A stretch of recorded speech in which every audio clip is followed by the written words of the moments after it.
I'm not a very nostalgic person, but there is one exception, and that is old sample collections. I've already done videos on some of the classics from the mid-90s and early 2000s you can find on archive.org, but this video is even more specialized. Today we're talking about sample packs from one of the very first music-making software environments ever created, Ultimate Soundtracker and the Amiga computer. Ultimate Soundtracker was a milestone in electronic music production, and it, coupled with the growing demo scene, meant more and more people were starting to make electronic music than ever before. And today we're going to talk about that. This video is being released in conjunction with a massive pack for the Electron Digitakt, full of original Amiga samples lovingly ported to the Digitakt instrument and kits. All the background music you hear in this video is from that project, so check out the video description if you're interested in grabbing that. With all that out of the way, my name is Jeremy, this is Red Means Recording, and let's get started. When I was downloading stuff from archive.org, amongst all the classics like zero-G data files and ELAB static gold mines, I found a folder called STXX Amiga Soundtracker Sample Packs. In it were 116 folders of high-pitched weird sounds, a mismatch of single-shot instruments, drums, sound effects, and bits sampled from random records. I knew the Amiga was a big deal in terms of music making, but up until then I didn't know exactly why. But these sounds had me intrigued. I brought them into my DAW and started pitching them down so they conformed to C. Most of them had a fixed transposition value of -17 to -29 to get them back to their original pitch, but some were all over the place. Because of that, I decided to just focus on the first 4 packs and see what was going on. They all have this crunchy aliasing in the high end that was kind of charming. I checked their specs and it turns out they were all 44.1 kilohertz 8-bit mono, which would explain the aliasing. I started running into weird bits from records, like stuff from Depeche Mode records and Salt and Pepper records. That was weird and kind of funny. At this point, I realized that given how tiny these were, and given they were using the pitch up to save space trick used with older sampling systems, they would be a really good fit for the Digitakt. Also, since the Electron workflow was originally inspired by trackers, it would be a fitting place for these samples to end up. So while I'm getting those transferred over to the Digitakt, let's talk about the Amiga, tracking, and the demo scene. The Amiga 1000 was the first personal computer released by Commodore on July 23, 1985. It had a 7.16 MHz Motorola 68000 CPU, 256 kilobytes of RAM, a mouse, a monitor, and most importantly, the Paula sound chip. The Paula chip was a custom sound and music synthesizer chip designed for the Amiga computer series. It featured 4 independent hardware mix channels, allowing simultaneous playback of multiple sounds or instruments, and it was sample-based, capable of playing back digitized samples, enabling much more realistic instrument sounds than the previous synthesizer-based sound chips. It supported variable sample rates ranging from 6 kHz to 28 kHz. Each channel had its own volume envelope control, and it included a simple low-pass filter on each channel. Finally, the chip supported stereo output, meaning that while the samples themselves might have been mono, you could pan them in the stereo field to give a more immersive playback experience. In addition to sample playback, Paula could generate basic waveforms too, like sine, sawtooth, and square wave, expanding the range of available sounds right up into that chiptune area. The Paula was a revelation, and musicians did take note. One person who took note was musician and programmer Karsten. He got a hold of a friend's Commodore PET 2001 in 1981, which inspired him to get into coding. Following that, he got a VIC-20 and then a Commodore 64. And the 64 is where he started arranging music on C-Lab SuperTrack connected to his hardware synthesizers. After his third Commodore 64 broke, he decided to try the Amiga 1000 instead. Karsten was a rather prolific game composer, and also being a programmer, it was a natural fit for him to write tools to compose with. In 1987, he released the Ultimate Soundtracker, or Soundtracker for short, and that's where those ST letters came from in the folders that I downloaded. Soundtracker was intended as a tool for game sound development. It took advantage of the 4-channel hardware mixing of the Amiga, but limited the number of total instruments in a song to 15. And the 4 channels were originally allocated very strictly. There was melody or lead, accompaniment, bass, and percussion. It could export tracks as a sequence of assembly instructions, and it shipped with our very first folder of samples, ST01, on disk. Soundtracker did not enjoy much commercial success when it was released to the public in 1987, but it did become a standard for game sound production on the Amiga, and there were some absolutely banger soundtracks made with it, like Turrican 2, Battle Squadron,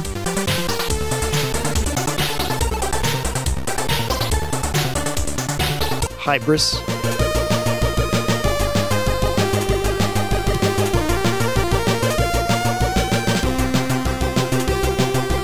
Agony,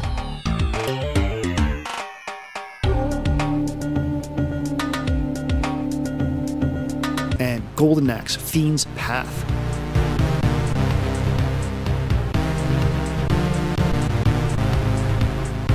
Despite its lack of popularity, people saw potential, and they decompiled Karsten's code, illicitly adding improvements, and then re-released it as Soundtracker 2. This was done by the demoscene group The Jungle Command with no consideration to Karsten's intellectual property, and it wouldn't be the last time that Soundtracker 2 was improved on and released by the scene despite not being its original author.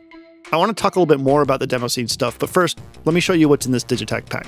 I went through and created an instrument for every sample in the first 4 Amiga ST library disks. To be clear, you're not paying for the samples, you can get those for free over at archive.org. Instead, you're getting the labor I put into this. It took me about 2 weeks to get all these samples set up as instruments, and then another week to make all the patterns that are part of the demo. It was worth it though. Each ST disk is its own project, so you can choose which you want to load. The instruments are tagged with their appropriate type, so you can use the filtering tools in the Digitakt to find sounds you're looking for. Each disk takes up a project sound pool, so if you load an entire ST library, you'll have more than enough to make a bunch of tracks. And that's what I did after I made the instruments. I made 8 demo tracks per disk that you can play back on the first 8 patterns of the project. The samples aren't just transposed. I tried to pay attention to the potential loop points, filter settings, volume envelopes, and EQ settings that would make each sound the best it could be. Disc 4 is special because as a bonus, I've added a bunch of chains for drums. There are sliceable samples of 32 to 64 drum sounds you can use to get a huge variety of kicks, snares, claps, toms, hi-hats, and perks and cymbals. And you can load these into any project, and they would be worth messing with. I had a ton of fun making music with these quirky, legendary sounds, and I hope that you will too. All right, back to the demo scene. The demo scene is a subculture that's focused on creating real-time multimedia demonstrations on computers. The Amiga computer, with its advanced audio and video capabilities, became a preferred platform for demo scene productions. Its polychip for sound and custom graphics hardware contributed to the creation of visually and orally impressive demos. Demos often featured impressive audio-visual performances showcasing the system's potential. Demoscene productions on the Amiga were characterized by their real-time execution, demonstrating the immediate rendering of complex graphics and music without pre-rendering or post-production, and that showcased the Amiga's ability to handle simultaneous graphics and music generation in real time. The demoscene heavily utilized the tracker music formats, such as mod files, which was invented by Karsten, which allowed for the composition of music in a pattern-based format. Trackers facilitated efficient synchronization between music and visuals in demos. The limited hardware resources of the Amiga, combined with the tracker format, gave rise to a distinctive chiptune and module music style. Musicians could create rich and complex soundscapes using only a few channels, contributing to the unique sound associated with Amiga demos. Demo scene events, including demo parties and competitions, provided a platform for creators to showcase their talents. Competitions often included categories for graphics, music, and overall demo presentations, fostering a sense of competition and collaboration within the community. The demo scene on the Amiga had a significant cultural impact, influencing both the gaming and music industries. Many skilled demo scene artists and musicians transitioned to professional careers in those fields, contributing to the broader cultural landscape. It wasn't just about technical prowess, but also about artistic expression. Demos often pushed the boundaries of what was thought possible with the hardware, showcasing creativity and innovation. The influence of the demo scene of the Amiga persists today. The tracker music format and the demo scene ethos have left a lasting legacy, with demo scene style productions and chiptune music continuing to be appreciated by enthusiasts. There are a ton of fun videos out there showcasing the demo scene history and examples you can find with a little search on YouTube. But you should also check out sites like ada.untergrund.net, where you can actually search for demos by chipset and some other cool criteria. So time to brush up on which chipset you want to look at demos for. Also, make sure to check out this archive.org page where you can play emulated versions of Amiga music discs. This legitimately kicks huge ass. I have wasted hours on this so far, and I love it so much. And that about wraps up this video. The one mystery I wasn't able to solve was where the rest of the Amiga sound library discs came from. I know the first two were from Karsten himself, but I wasn't able to find reliable information on who contributed the rest of them. If you know, please leave a comment. I would love to learn more. That's all for me today. Thank you so much for watching. If you're interested in picking up my amigatakt pack, check the video description.